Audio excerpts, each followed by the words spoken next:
इतने सालों से एमपी हैं, आप हैदराबाद में जाके देखिए कितनी नौकरियां दी हैं। इनसे अगर पूछा जाए और सबूत मांगा जाए कि वक्फ बोर्ड में जिसमें 9.5 लाख एकड़ की ज़मीन है और इतने करोड़ों की वो ज़मीन है, उसमें कितनी तलाक याफ्ता औरतें, यतीम बच्चे या फिर बेवा औरतें या फिर कितने स्कूल्स, यूनिवर्सिटीज़, मेडिकल कॉलेजेस खोले गए हैं, एक मुंह से चूं भी नहीं निकलेगी क्योंकि कुछ है ही नहीं किया।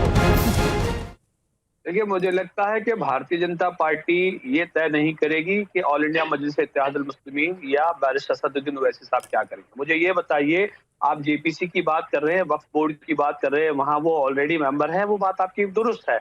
लेकिन लोकतंत्र में क्या अपनी बात रखने का अधिकार नहीं है? मतलब ये पाबंदी लगाना चाहती है बीजेपी कि असदुद्दीन ओवैसी साहब और कहीं ना बोले? तो ये बिल्कुल बोले, लेकिन भ्रम न फैलाएं।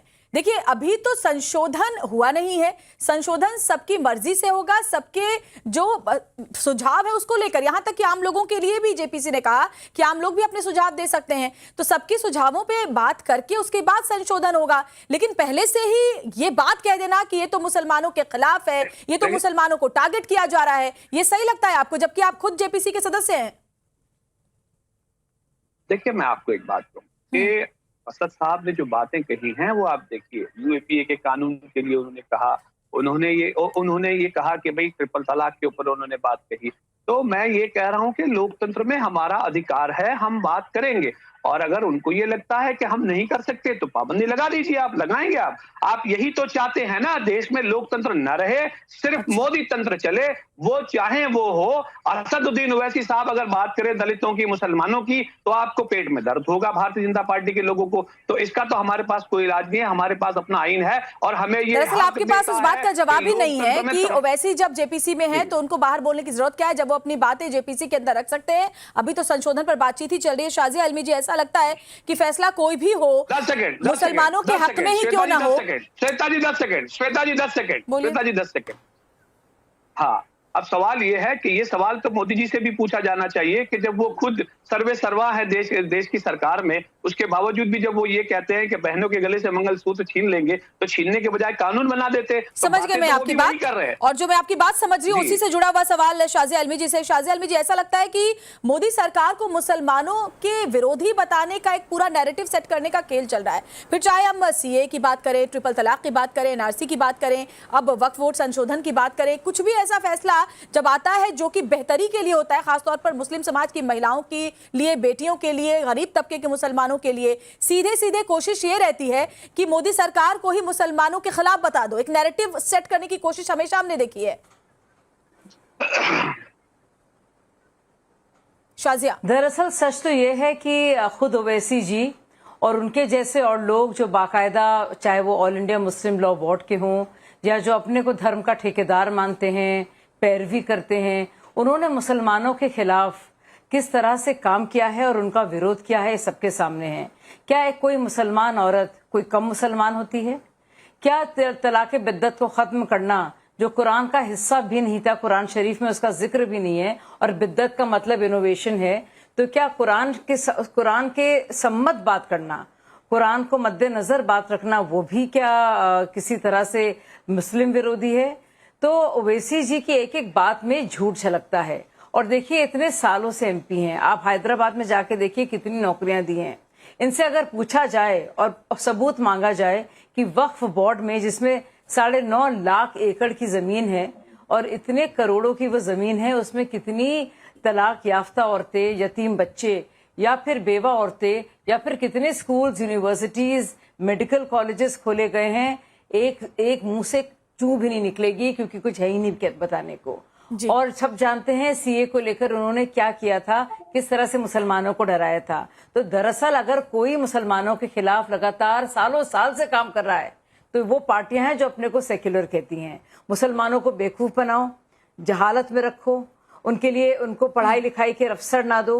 वो वोट जिहाद के काम के हैं। वो जिताते रहे ओवैसी खानदान को, वो जिताते रहे अखिलेश खानदान को, वो जिताते ठीक है, रहे। जवाब बिल्कुल। नेहरू, शाजिल जी, गांधी फाजिल खानदान अहमद जी से मैं जवाब लेती हूँ इस बात और का। खुद जहालत में रहे, फाजिल अहमद और जी, खुद गुर्बत में रहे। अगर वक्फ बोर्ड में महिलाओं की भागीदारी बढ़ेगी, अगर वक्फ बोर्ड में जो गरीब तबके का मुसलमान है उसकी भागीदारी बढ़ेगी, वक्फ बोर्ड हमेशा ये दावा करता है कि हम गरीब मुसलमानों के हक में काम करते हैं, लेकिन गरीब मुसलमान तो और गरीब मुसलमान होता जा रहा है। वक्फ बोर्ड में संशोधन पे एतराज किस बात पर है, यही तो समझना मुश्किल है। जवाब दे जरा।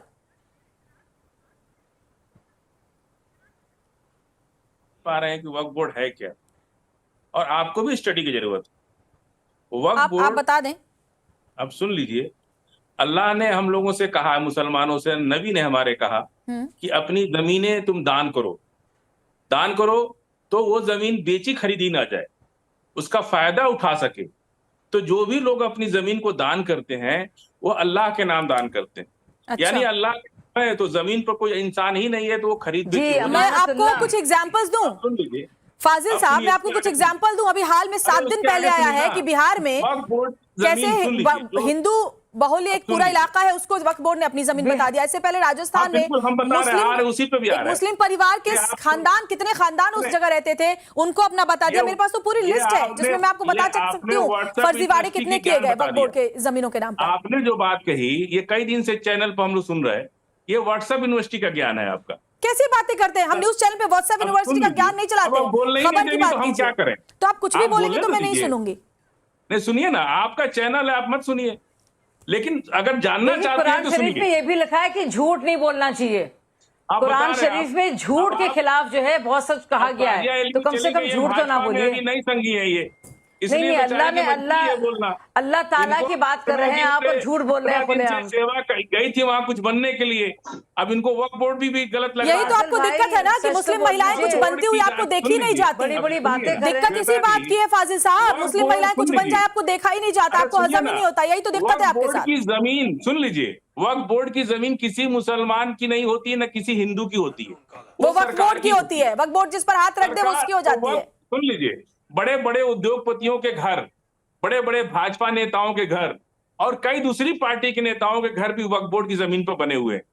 उन लोगों ने डर है, उन लोगों की बात भाजपा और कांग्रेस की नहीं है, बात गरीब मुसलमानों की है। बात जो है ये लैंड माफिया की है भाई साहब। सुन लीजिए, वक्फ बोर्ड जो है सरकार की संस्था है, कोई प्राइवेट नहीं, उसमें सारे तो संशोधन, एक बात बताइए, संशोधन से दिक्कत क्या है? अगर दस्तावेज की बात अगर सामने आती है तो उससे दिक्कत क्या है? संपत्ति है, सरकार का ही विभाग है। अब सुन लीजिए, सरकार का ही विभाग है और सरकार उस जमीन को बेच खरीद नहीं सकती, ना किसी को गिफ्ट कर सकती है। वो उससे किराया जो वसूलती है ना, वक्फ बोर्ड की जमीनों से जो किराया सरकार वसूलती है वो भी सरकारी सिर्फ छोटी सी बात है कि संपत्तियों के दावे पर सत्यापन नहीं चाहते। नहीं, इतना नहीं सुन पाऊंगी मैं, और भी मेहमान हमारे साथ जुड़े हुए हैं। सुनिए ना, तलाकशुदा महिला जिसके परिवार की आय नहीं है, जिसके पास इनकम नहीं है, उसको भी एक महीना खर्च वक्फ बोर्ड देता है, बाकायदा नियम है इसका।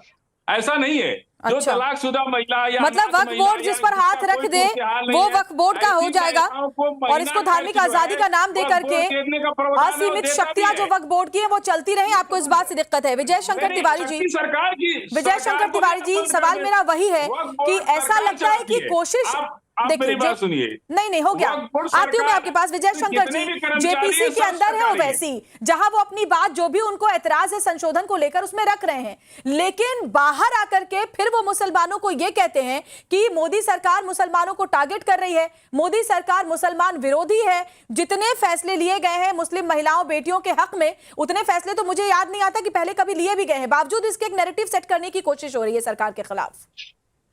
श्वेता, दरअसल क्या है कि ओवैसी साहब एक जिन्ना बनने की तैयारी कर रहे हैं और उसी दिशा में सारी बात कर रहे हैं, उसी दिशा में जा रहे हैं। अभी हमारे मित्र बात कर रहे थे कि ये लोकतंत्र है, लोकतंत्र में सबको कुछ बात करने का अधिकार है, बिल्कुल बात करने का अधिकार है, डंडा घुमाने का भी अधिकार है, लाठी घुमाने का भी अधिकार है, लेकिन उसका डंडा दूसरी की नाक में न लगे, उतना लोकतंत्र है हमारे यहाँ। लेकिन अगर नाक में लगेगा तो उसका विवाद पैदा होगा। वक्त की बार अभी बात कर रहे, फाजिल भाई भी बात कर रहे थे, तो हम कहते हैं कि 1947 में जो मुसलमान भारत से पाकिस्तान चले गए थे, उनकी जमीन अभी क्या वक्फ की हुई है क्या? वो सारी की सारी जमीन हड़पी हुई है, सारे वक्फ बोर्ड में ले ली गई। 13 साल में ही वक्फ की संपत्तियां दोगुनी हो गई। इसी से अंदाजा लगाइए ना। हाँ श्वेता, 2004 ठीक है फाजिल साहब, उनको उनकी बात पूरी करने दीजिए। फाजिल, मैं नहीं उनको उनकी बात पूरी करने दीजिए। बिल्कुल नहीं बोला। जब दान फाजिल की बिल्कुल नहीं जमीन बोला। तो कोई ना कोई दान करता रहता है, तो बढ़ती रहती है। फाजिल, मैं आपके एक भी कमेंट नहीं किया, मेरी बात सुन लो, इसके बाद बोल लेना।